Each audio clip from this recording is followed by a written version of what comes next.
I'm going to the shower. And Yep. I've already taken my clothes off. I'll get out of the shower and I'll go to close the curtains. It's like, oh, all right. Well. Yeah, a couple times I've like walked in here just naked after. And if doing anyone, I'm not trying. So if somebody were to try to watch me, close But the on that curtains, balcony right there, there was someone. They were like cleaning up something. I think it was still working on the apartment. And they look up, and I'm just standing there like with the towel, and look at him like. And he was like, like trying not to look, but he then looked to see if I was still there, and I was still there because I didn't move. And I think I made him uncomfortable. No, you're allowed to be naked in your apartment. All right, we already got people watching. Oh, no, back to 0. Okay, anyway. Yeah, there are 0 losers today. All right, it's Wednesday, March 22nd, 2017. I'm Rim. I'm the Scud. And this is the Geek Nights. Tonight we're talking about Plutona, all of them. We read the trade. I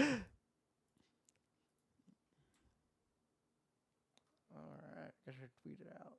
Tweet that we're doing this.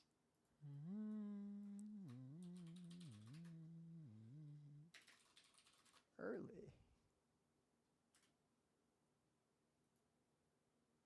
All right, I tweeted it.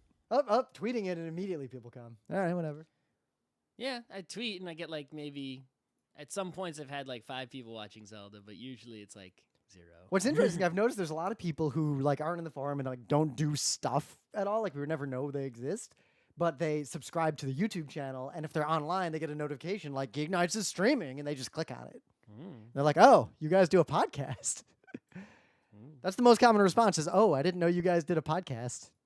Because they saw us at a PAX or something, and I just didn't listen to us. The first thing we said? Yep. The very first thing we said. People do not seem to pay attention. All right, off the rants going. Maybe we should next time be like, listen, we do a podcast. Woo! And wait, in case you weren't listening just now, we are podcast hosts. There is a podcast that we make. Yep, I'm going to say it 3 more times because people have said, we say this every time. Not as clearly as this. And people come to us later and go, "Oh, you do a podcast?" Like, yes, that's really the first I also thing get a that lot of we people told you. who We're the hosts of the Geek Nights podcast. they ask, "Where can I see more of your panels?" But they're already on our YouTube channel. Like they already are watching all those videos of like a million cards that are like. Are they on the right hand side? Like yeah, I mean I don't know what that looks like for them. Maybe it's all the like Sonic stuff that they're into. They're just watching it embedded somewhere, full screen. No, they're posting a comment. Yeah, it can't be embedded. They're definitely watching here. They're just really dumb. All right. Anyway, let's get to the main. Do you have an opening bit? Do I have an opening bit? My opening bit's more meta and to show stuff. Oh, I can talk about it. Okay. I got an opening bit. Okay. So I had to make a day trip to Boston yesterday. That's why 2 days ago. I've already spoiled that we're recording the show ahead because Scott's at a Rangers game right now. No, I'm at a Rangers game tomorrow. Yeah, but as far as the context of the listener is You're going to concerned, probably upload this show and post to the internet while I'm in the GAD. That is in fact true.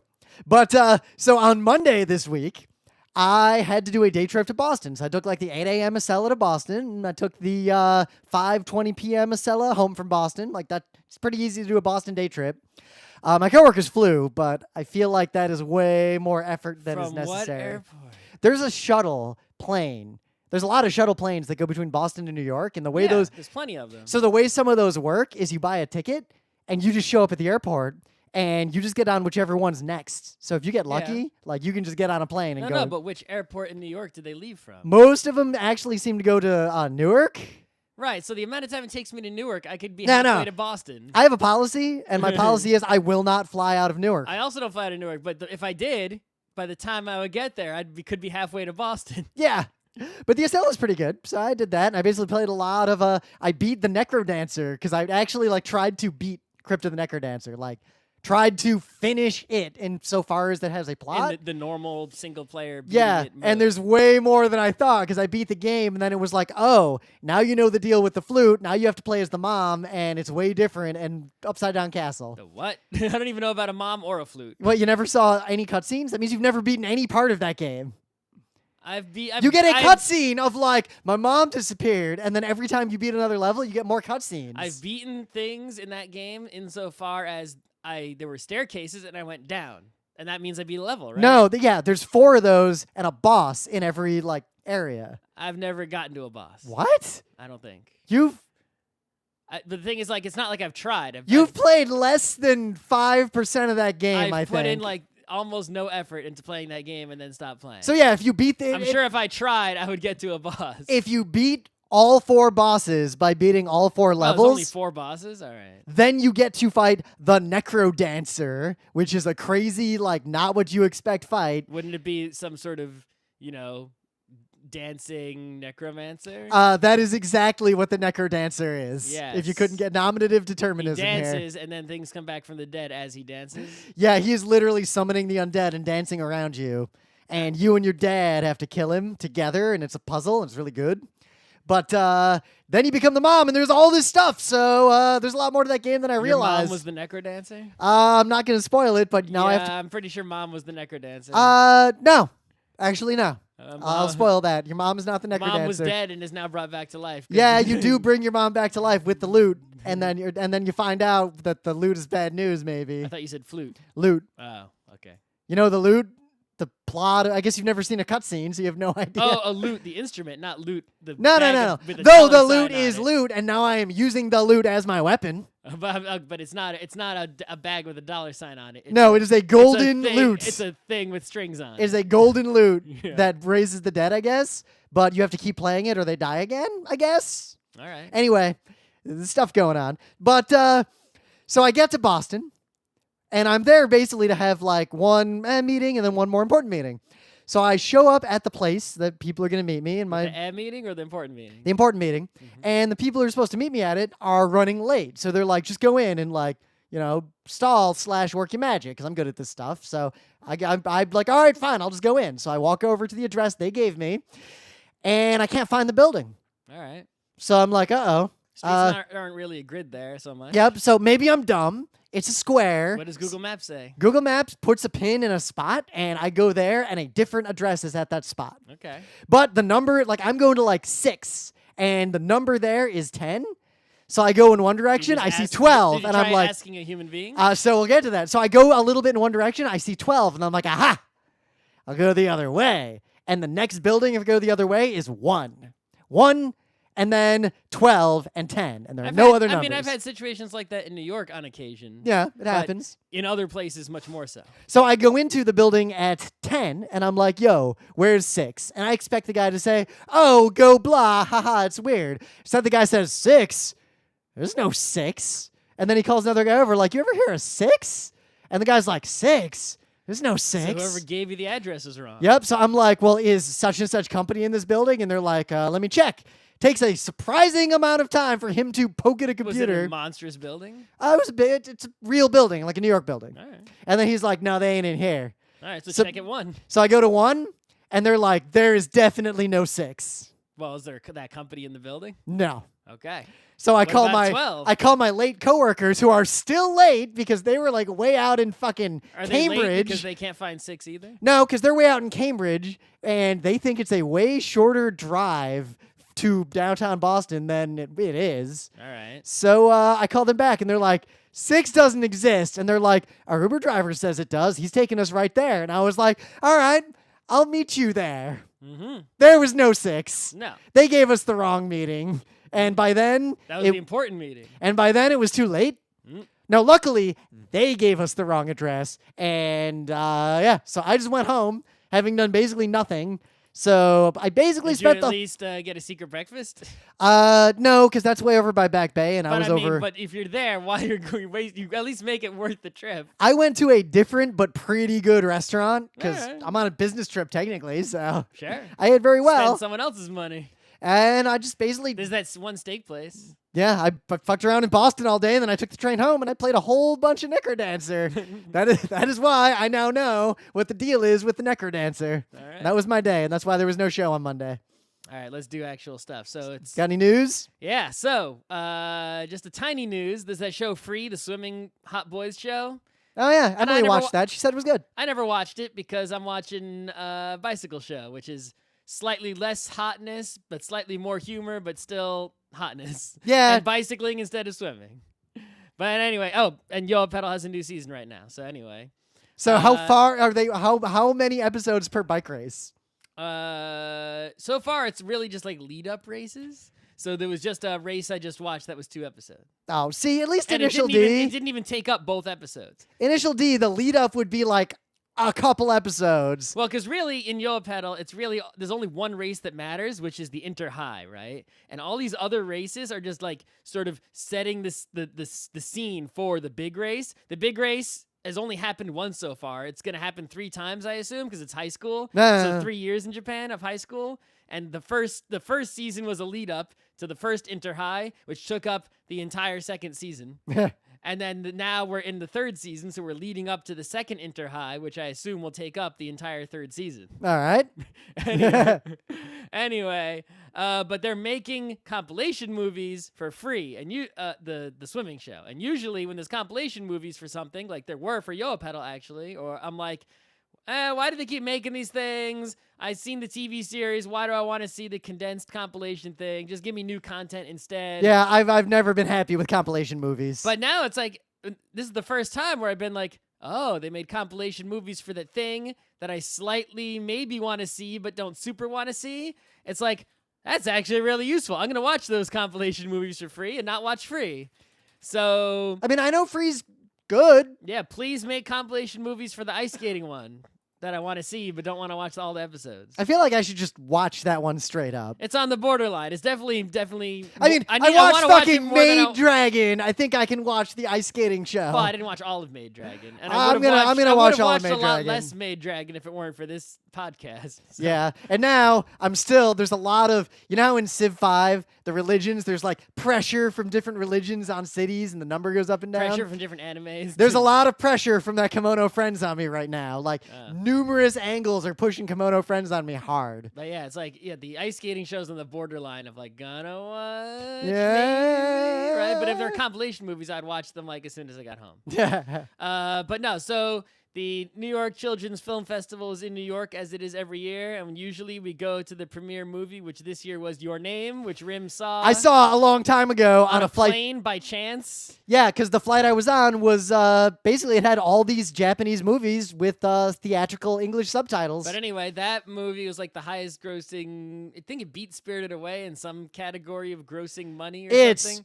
His best work, I think. Yeah, it's Makoto Shinkai, the cloud guy. Yeah. Hoshino Koei. It is 5 centimeters per second Yep. guy. It's a movie by him. But yeah, we're gonna see that. It's gonna be in theaters regular like. It was good enough. In a few weeks. I will watch it again. Right, in a few weeks we're gonna go see that for real. We couldn't see it at the premiere of the Children's Film Festival because it sold out. The closing movie of the Children's Film Festival was Ancien, which looks like the word ancient with the T removed from the end. And the Magic Tablet. So we couldn't get tickets to that either, even though Kenji Kamiyama, the director, and the writer also, was gonna be at that final screening because that sold out. Kenji Kamiyama, by the way, is the guy who directed Ghost in the Shell Standalone Complex. Yeah, And didn't he actually like write Eden of the East? I don't know. He's done a lot of stuff, but anyway. Pretty sure he wrote that, which is why it has such a bad ending. Yeah, written by Kenji Kamiyama. Okay, so Production IG. But anyway, he wrote and directed, and Production IG produced this movie, Ancien and the Magic Tablet. Rim wasn't in town. I thought until just now that this meant like Magic Tablet of Fantasy. Yeah, I knew nothing about this. I thought it also meant a magic tablet as in 10 Commandments tablet. Yeah, Moses. Right? Moses. Exactly. But that's not the kind of tablet it is at all. Me, Emily, and Judith went to see this, and it's a nice movie. It's not like epic or the best. The kind of tablet they're talking about is the iPad kind, not the not the other kind. And just to give you a quick summary, I'm sure Rim will see this at some point and we'll do a real episode on it. But what this movie is, you got this girl, and when she dreams, she's dreaming about this sort of fantasy steampunkish world where there's a princess and a king, and this world is a parallel of this drama that's going on in the real world. There are people in the real world and they have character analogs in the magic world and vice versa, and stuff happens in the magic world and then that same thing seemed to have a analogous happening in the real world, right? And it's sort of that weird thing is going on, but also it's about self-driving cars. Oh, and it's also about the Tokyo Olympics. All right. And it's about the drama of a small town person versus Tokyo life and family. Small town person versus Tokyo life is also the plot of Your Name to a Anyway, degree. And family dramas. Big, the kind of family dramas where, it's like, mom is dead and grandpa is mad at dad, kind of, they don't talk, they're estranged kind of thing, that sort of thing, right? Yeah. The mystery of like, oh, I didn't know anything about mom. Dad never told me anything. I don't know what the deal is. Let's find out. She's from the magic place. Escaflowne Whatever, style or right, something. So that's what this is. And it's not bad. It's a good anime movie. It's worth watching once. I just don't think it's worth watching more than once. And I think the main problem with it is it has a lot of scenes that are just sort of like paced wrong. It's a 2-hour movie. It should have definitely been 90 minutes or less. And the one that really stood out is like there's a scene where like the guy's running upstairs and it shows you him running up the stairs and it's like they could have cut the number of flights they showed you in half. Yeah, I feel like you can only get away with that if you're Oshii making sky crawlers. Right, but it's like he's running up the stairs in this action scene, and he runs, and it's like you're ready for him to be at the top, and he runs up some more stairs. It's like they loop that like for like 5 to 10 seconds too long, right? You should just turn that into a Zetai Unmei Mokushiroku. Sure, but there's a lot of things. It doesn't fit it, but there's other things like they're driving at one point. It's like the driving shot lasts 30 seconds to a minute too long. Yeah, Your Name's pretty long too, but at least it is constantly novel and you're constantly wondering what's gonna happen. Yeah, there's a lot of stuff like that. So there's a chase scene and things keep happening in the chase scene. It's not just like a static repeat shot, but the chase scene itself could have been half as long and accomplished the same effect, right? So that's the main flaw of the movie. So if you got time to watch an anime movie, go watch Ancien and the Magic Tablet. We generally say watch every anime movie. There aren't that many. There aren't that many that aren't Pokemon the movie 30. Yep. But don't go in a rush to go see it. So Cartoon Saloon, which you should probably know from The Secret of Kells and Song of the Sea, Tom Moore's studio. The premier Irish animation studio. That has, so far with their 2 feature films. They only hit home runs. Yeah, literally 2 feature films, 2 home runs. And now we have a trailer for their 3rd feature film, dun, dun, dun. Wolfwalkers. Oh, baby. Which looks, I'm just going to link to the teaser trailer. It reveals very little other than that, probably about werewolves. Looks real freaking good. I mean, how could it not look good? Only hit home runs. I mean, I've met Tom Moore like twice, and it's I've seen him talk. Even if he tried to intentionally walk, right? They reach out and hit that home run anyway. Yeah, I mean, Secret of Kells was a home run. Back. And if you read the production history, it is amazing that Secret of Kells was even made. And if you wonder why it kind of ends, it's sort of, I don't want to say it peters out, but it ends in this sort of melancholy and long denouement. There's a production reason for that. It would have been a very different movie if they had funding. But it's thanks to that success of that Secret of Kells that they were able to continue and make the other stuff. Much similar to the story of Makoto Shinkai, who made an anime in his basement that somehow succeeded and thus was able to eventually make your name. And I checked to make sure because I'm still amazed. Despite the weirdness of that thing we saw at the New York Comic Con. I don't even remember the name of that movie he made, but nah. Yeah. Ancient and the Magic Tablet is way better than that Makoto Shinkai movie. The one with the fantasy world. People who chase distant Ghibli movies through the whispers of darkness or something. Yeah, whatever that was. Yeah. Wolfwalkers just looks real good, and I'm pretty confident that they'll bat 1,000. And somehow, if any of you follow me on Twitter, you know what my Twitter's like. He hasn't unfollowed me on Twitter, so either he doesn't read his Twitter or he's into the Sonic the Hedgehog nonsense. I think he's one of those people who doesn't read his Twitter because he think he's following thousands of people. Under 2,000. Yeah, okay, you can't follow that. How many people am I following? Let me see how many people I'm following. Because actually, I'm doing. You can always tell if someone reads Twitter based on the number of people they're following. I'll say this, definitely, if you have more than 2,000 people you are following, either you're an insane person who actually uses lists, or you're not reading Twitter. Yeah, I'm following 357, and I'm actually going to cut that back a little bit. I'm sure a lot of the people I'm following just don't tweet at all is the thing, right? Yep. A few people are tweeting a lot, and the problem is I really like what they're tweeting. A lot. But they tweet too much. and you think that I tweet too much, these people are pushing the line. There are a lot of people that I like what they tweet, but they tweet too much, so I mute them. Yep. If I feel like I can't unfollow them. Of course, lately, most of it's been retweets of that meme of take an unrelated thing and be like Cowboy Bebop, 1998. And then what always happens is I'll mute someone, right? It's like I'll mute someone, and then you'll also follow them, and you'll at them, and I'll see that tweet. Yep. And then it's just like, no. Sometimes it's good, though, because then you get the conversation you wouldn't have otherwise seen, unless it turns into one of those, like, 400 tweet arguments. Which is the kind of thing I muted you for. All right.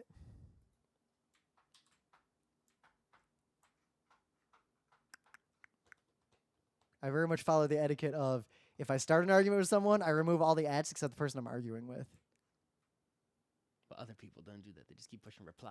Yup. Reply. And I'm like, oh my God, every time you do that, my phone makes a buzz. Fuck you. All right. Let's see. But anyway, things of the day. So I saw this on my Twitter, and I'm not going to link to a tweet thread, but instead I'll link to this page from Macquarie University in Australia, of all places, that shows some of them. But if you didn't know, the Ides of March is literally just the middle of March, and that's when Caesar was stabbed to death by everybody. Kind of instigated by Brutus. I hope you know a little bit about Roman history. I mean, if you know anything about Roman history, you know that. Et tu, Brute. That's the first thing you know about Roman history. Yep. For many people, the only thing. Yep. Maybe you know about like wolves and like mythical Rome, but are you gonna brute me? So no, you're not, because I'm gonna brute you. So what most people don't know is that Brutus had one of the more badass coins in history. This is like, I don't know. He had Caesar stabbed to death and participated in said stabbing, and he had coined basically the thing that I don't actually know, right, is like, there's that famous thing where Caesar was like, you too, Brutus? Oh my God. Yeah. Right? Was Brutus actually Caesar's friend and then turned on him, or was Brutus just pretending to be Caesar's friend the whole time and was that evil? Because the general narrative was that the people who portrayed Caesar were worried that the power of the Senate was going to be displaced into a dictatorship and that Caesar was going to become a dynastic king. I'm talking about Brutus, Joe. Was he actually friends with Julius, or... I don't know about their personal stuff, but that's the part that I'm asking about. I know the part, right? I know what happened. Yeah. Right? But this coin on the front is just a fucking picture of Brutus, which apparently was not something they would do in that era. That was seen as very full of hubris, perhaps.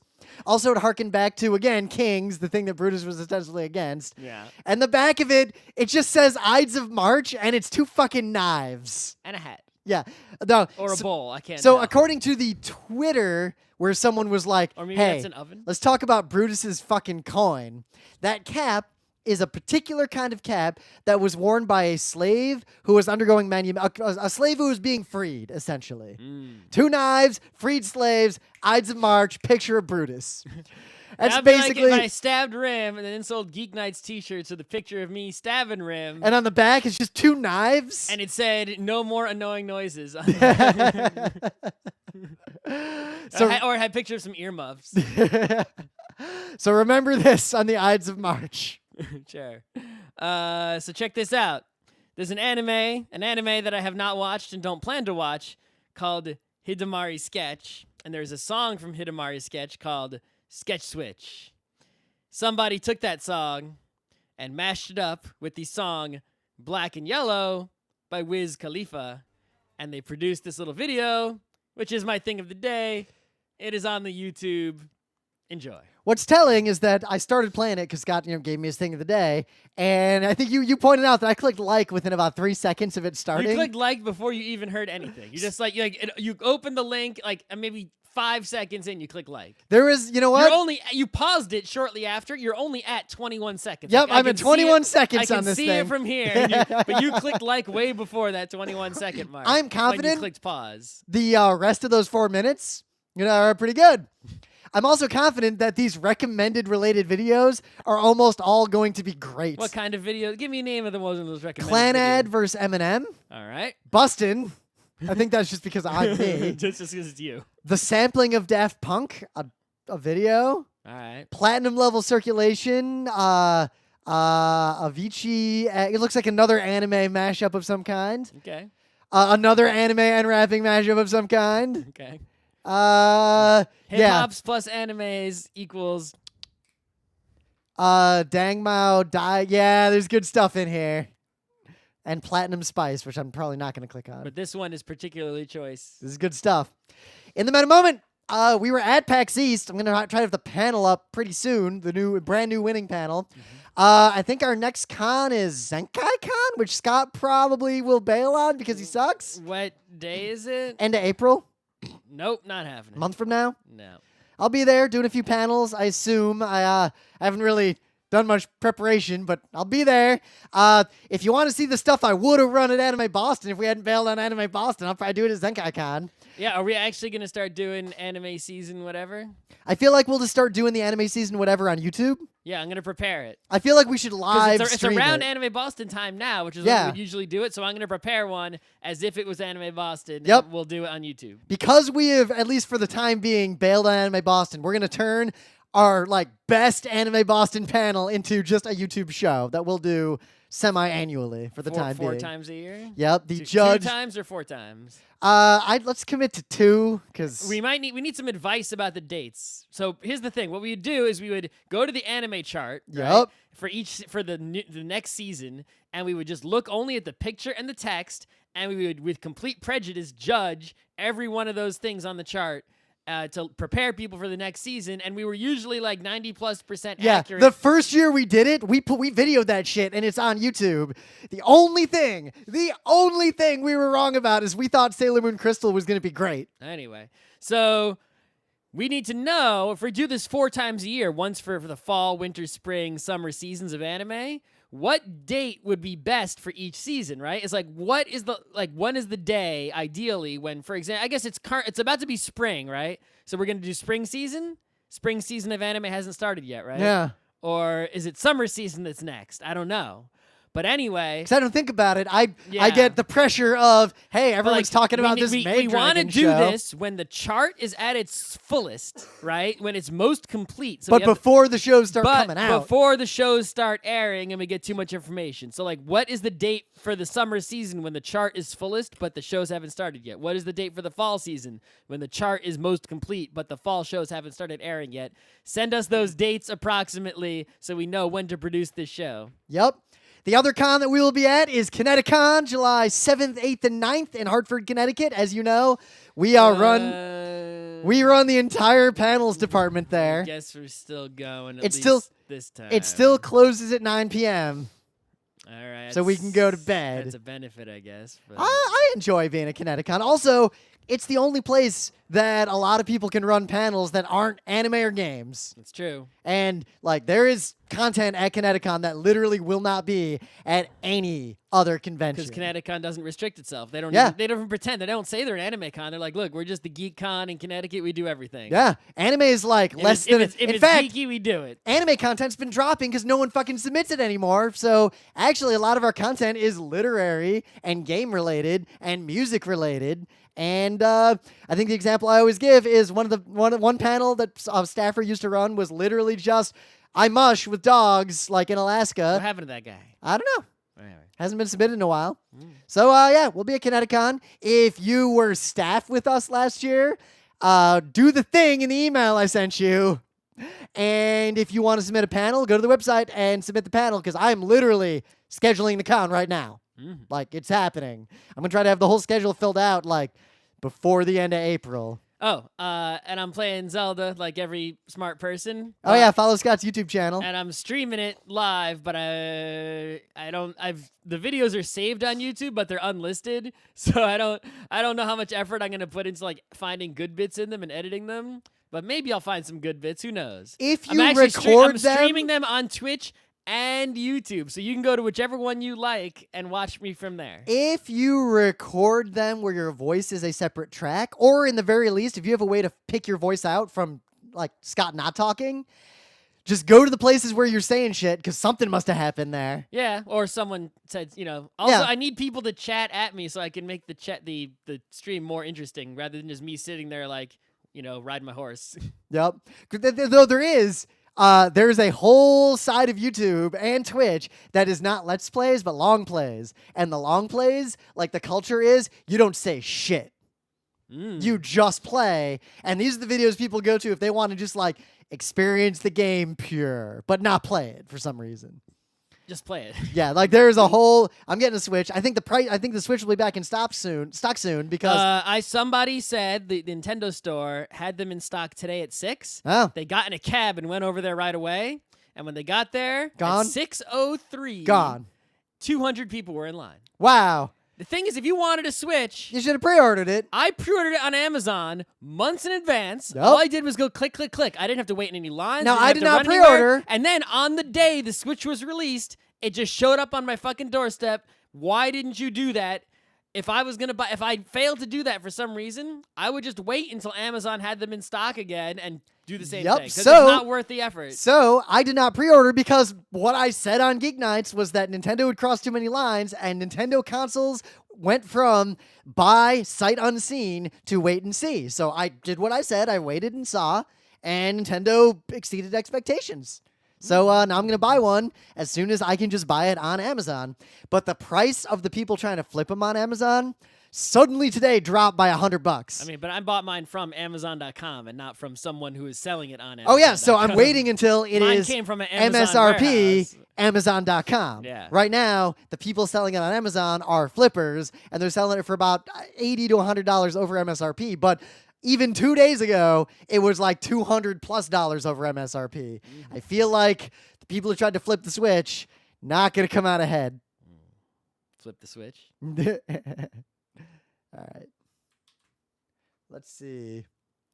Current season is ending in the next week or so. So the spring season shows are about to start. Their spring is about, but I mean, Current season is ending we're in the in next the week middle or of so. Pedal. It's like 10 episodes into Yep. Pedal. It's in the middle of a season now, right? No? Am I wrong? Oh, maybe because Pedal, we're coming up on the 12th episode. Does that count as the, right? Oh, yeah, because it might be mini-season. It's not 26. It's like 12. I don't know. I mean, 12 or 13 is a half season, All right, but actually the numbers of episodes and things is starting to get weird as time goes on. Well, I'll prepare one and we'll do it now, and then we'll. Yeah, we'll do it. I mean, we got nothing till like ZenkaiCon and Kineticon. Like, I guess I got to go Hong Kong in May, but that'll only be like a week, so we have free time finally. All right, there's nothing else to talk about but our main bit. Not Caesar. Plutona. All right. Let me save this. So Scott, as he is wont to do, because we want to queue up Wednesday episodes in advance, he dropped off a bunch of comics at our house, and I've read 2 of them so far. And I was a little worried for a second when I looked this one up for the show because it said Plutona #1, but I immediately realized that that's because trade paperbacks, which was what we read. Yeah. There's just one There's Plutona. only one volume of Plutona that contains all the issues in one book, so you can just buy the one book and you're good. Yep. You don't need to. The one book, like Yeah, it is a. don't link people to this. Link people to Amazon to buy the trade. Yeah, buy the trade. So this is Jeff Lemire. Jeff Lemire and Emi Lenox. Emi Lenox also did the arts and worked with Jeff on the story. So Jeff Lemire obviously is like the favorite not Japanese comic creator of GeekNights. Yep, Jeff Lemire. Like he doesn't always hit a home run, but Well, guaranteed he started off with the Essex County trilogy, right? When we knew him. Yep, way that was back. good stuff. And that was like his only work then, and it was so good. And since then, like he's been doing so much stuff. Like he just, he just put his name on fucking everything. Yeah. Right? And you know what? He's always been doing hits superheroes at the Marvel and at the DC and at the but he pretty much always hits at least a double, maybe Sure. a triple. yeah. Good. Half the time he rounds home, but not always. He did the what's it called? The kid with the deer horns. Oh yeah, I didn't actually read that. I have yet. all the volumes. I haven't read all Yeah, of them. I got a queue of comics building up over here, despite you not dropping off a lot of comics lately. Yeah, no, I'm reading more comics now. Yeah, I started reading the My Little Pony again because actually that comic is still like way good. I have every issue of all of My Little Ponies. I that bought have all come the out. trades because I got no issues for him. Yeah, But Plutona is a self-contained story by the trade. It is just a graphic novel. It starts in a world that doesn't need a lot of explanation, and it ends. Well, it ends. It's one of those ones that sort of like blurs the line between like an indie comic kind of story and a superhero kind of story. Yep, and it edges a little bit into the superheroes but a deconstruction, but it doesn't go like the way some of those go. Like it doesn't embrace that fully. It's like you're in a world with superheroes, but you don't really get much of the story of the superheroes at all. It's about some high school kids. Are they middle school kids maybe? Some of them. I couldn't tell, and I didn't think too hard about it. Doesn't matter. They're kids living in a world in which superheroes happen to exist, and the story is about them and not about superheroing, just because superheroes happen to be there. Yeah, we'll avoid spoilers for the beginning, but I think we'll talk a little spoiler toward the end of this. There's only 5 issues. This episode will be really short if we don't spoil anything. Yeah, so we'll warn you when we're getting to spoilers, because I actually got some things to say that require. I don't want to ruin this for you, because you should just read it. It's good. And it'll I liked it. It'll only take you like 15, 20 minutes, though. I did like it, and I haven't read a lot of other stories like it, other than maybe like it? Yeah, Stand By Me.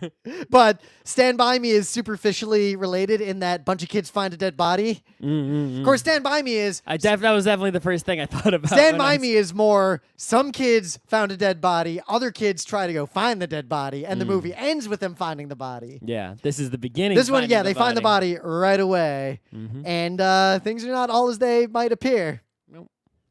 So, did you like it?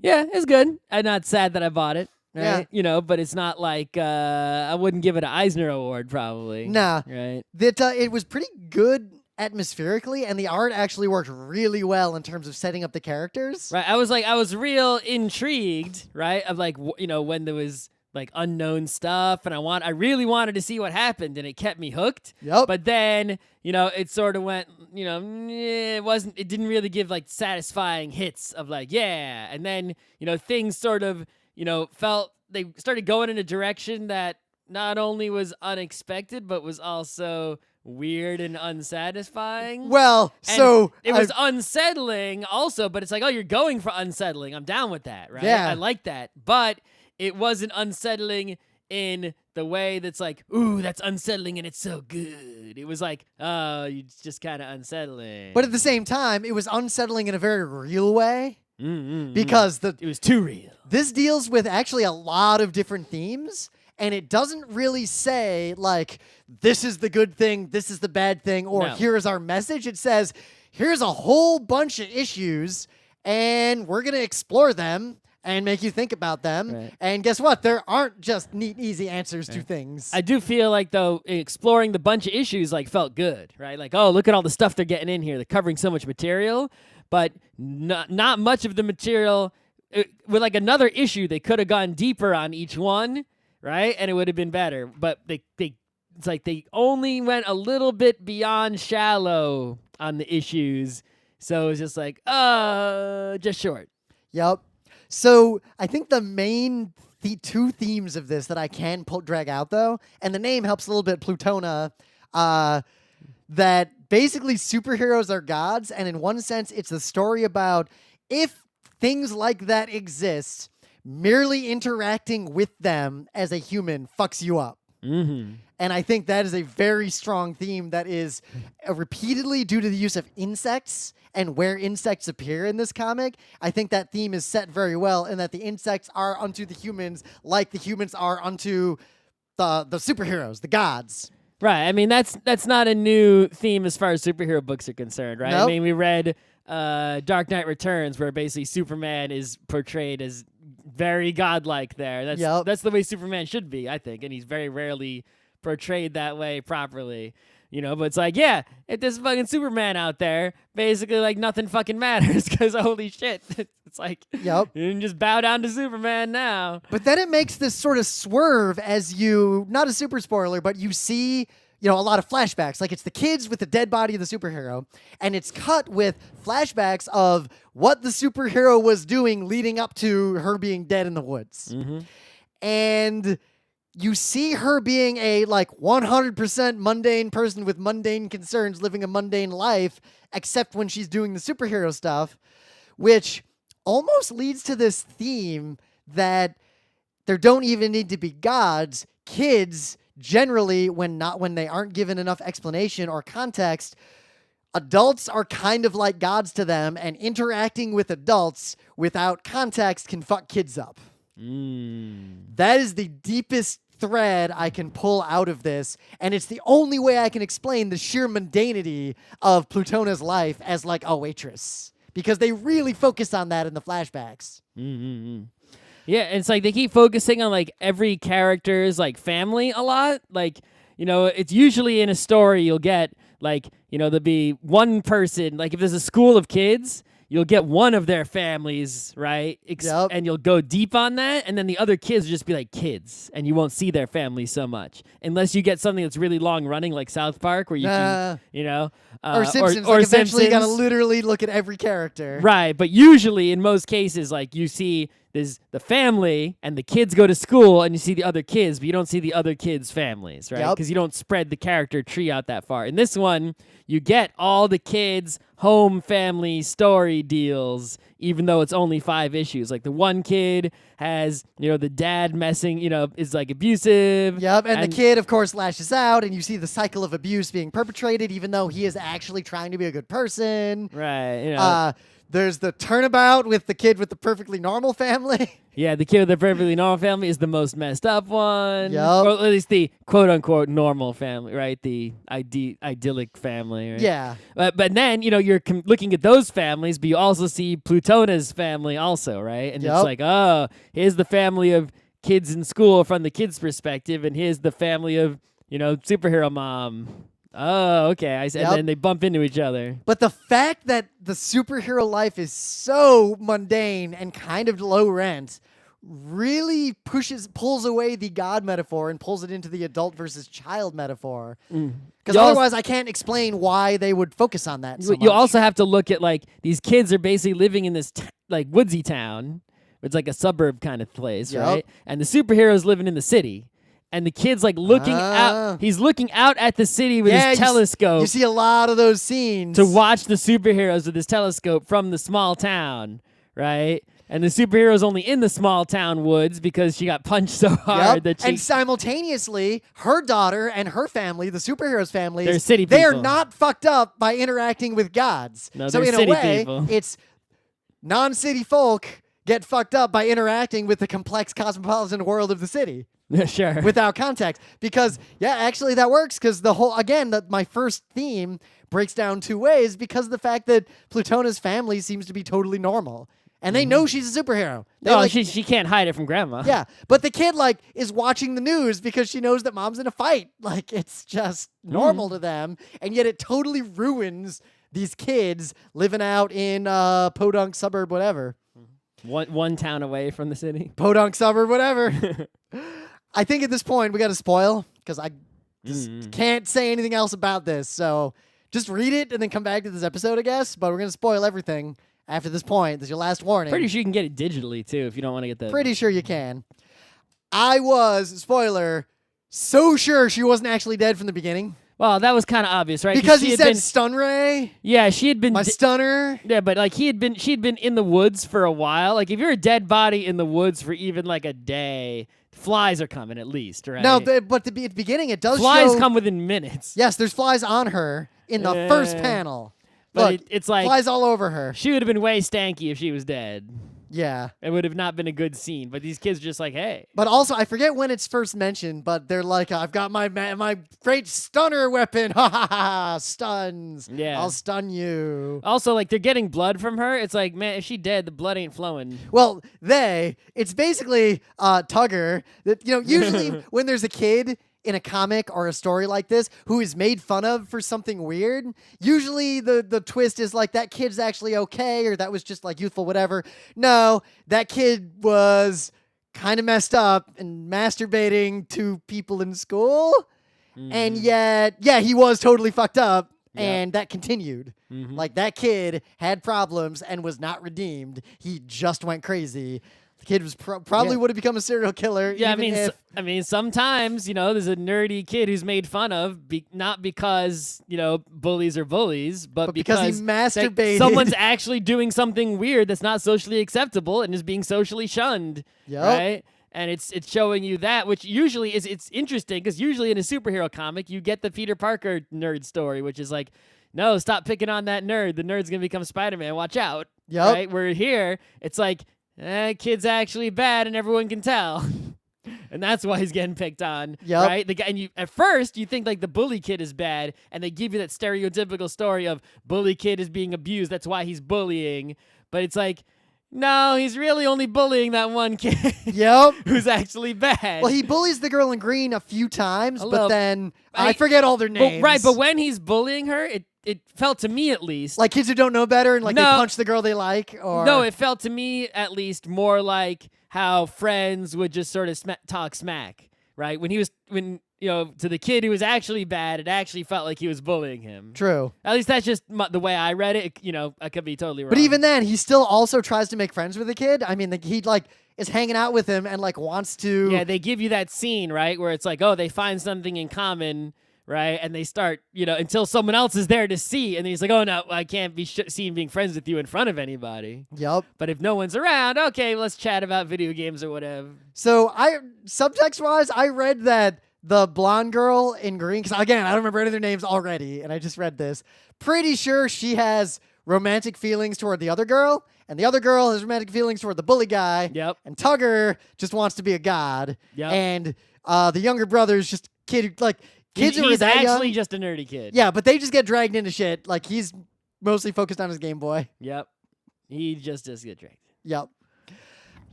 Pretty much as soon as that kid was cutting himself, I was pretty sure he was just gonna die.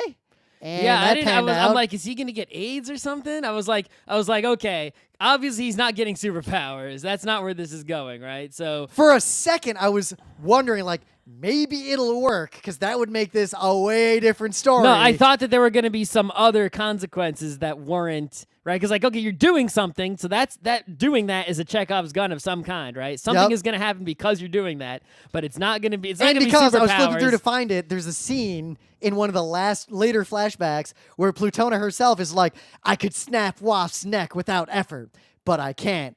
I need to be better than him. I need to keep the Plutona power under control. And there's a few references to the powers let her lose control. Some superhero nonsense. Yep. So I wondered if that was maybe foreshadowing something here. Yeah, like maybe she would just explode or something out in the woods. Yep. Because he's messing with her and the power gets out. We don't know where the power comes from. But no, now he's dead, and they clearly didn't go to the police, and these kids are all fucked. Yep. Like, They saw some fucked up shit. and this ends with, like, the next day the cops show up because the kid's dead, and they all get implicated because of modern, cell phones and stuff, and they all have to testify, and they're minors, and, like, it ends on a, like, you're all gonna learn a hard lesson about life, kids. Mm-hmm.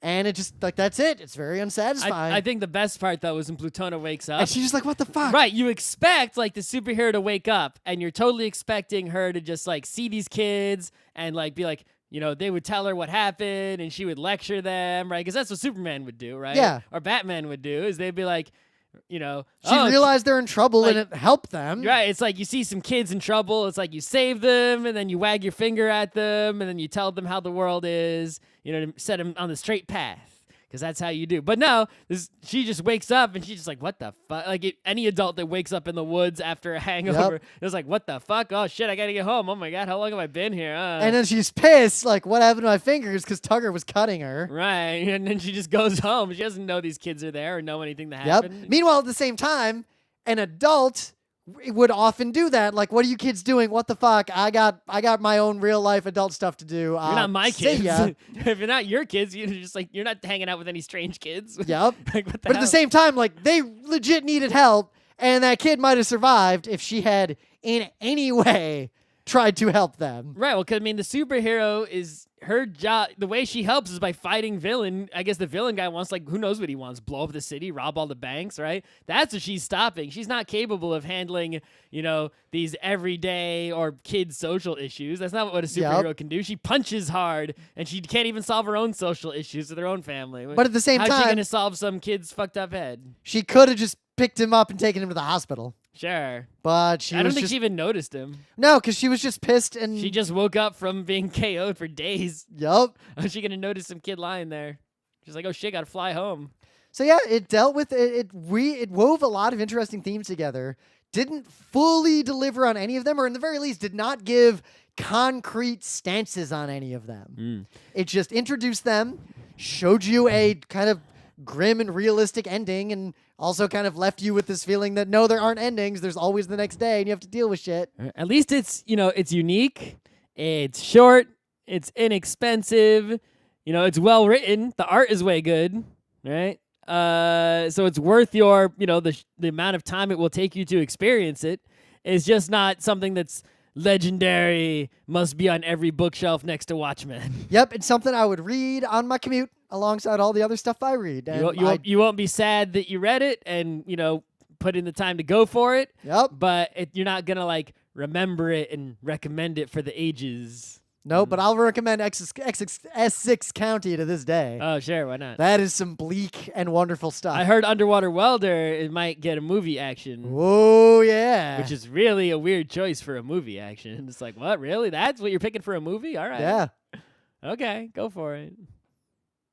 All right. I think it was a good show. We're done. I'm going to do laundry after I do the Patreon thing here. No, part of it is that I do it loud. Plus, I got to do it while I'm still on the stream. As soon as I stop streaming, I'm not going to start streaming again. Let's see. Patron manager. And the patrons for this episode of Geek Nights are Alan Joyce, Rebecca Dunn, Nicholas Brandau, Heidi McNichol, Amanda Duchette, Great Job Emoji, MyStady.com, William Eisenrose, Jeremy Miner. Gosh, it disturbs me to see you, Gaston, looking so down in the dumps. IAO 99999. Really, dude? All right. 1, 2, 3, 4, 5, 6, 7, 8, 9, 2, 0, 1, 3, 4, 5, 6, 7, 8, comma 901 5 2 1 7 6 9 8 9 5 6 6 7 lowercase a 2 3 4 comma 5 6 7 8 9 0. You paid $5 to make me do that. Sherman Von Hor. Rare Laval is pronounced with an O. Rare Laval? Roar Laval? That O does not give me enough context. James David White, Rochelle Montanona, Superboy. I paid $5 to make Rim say Topeka. Again. Brian Fisher, Sailor Vista, Matthew Smith, Don Schleich, Jartavishan, Joshua Joestar, Tyler Ellers, Sean Yeager, Sam Cordery, Clinton Walton, Ren from New Zealand, Ryan Perrin, and unrequested fission surplus, Brian Cedrone, Blaber Sreltoy, Redacted, Chris Midkiff, Chris Knox, Daniel Redmond, Sean Klein, Chris Reimer, and Thomas Hahn. I spent the weekend in Albany, and the political thing, the thing that I keep telling you, stay tuned, a thing's going to happen, and it'll be a thing that helps people. Yeah, it's happening. It's, we're going to be filing papers, and legal stuff is moving, and we got a pretty good idea to make this literally a reality, and then I'll be able to talk about it publicly. So, seriously, stay tuned. It's coming. And now I leave you with something.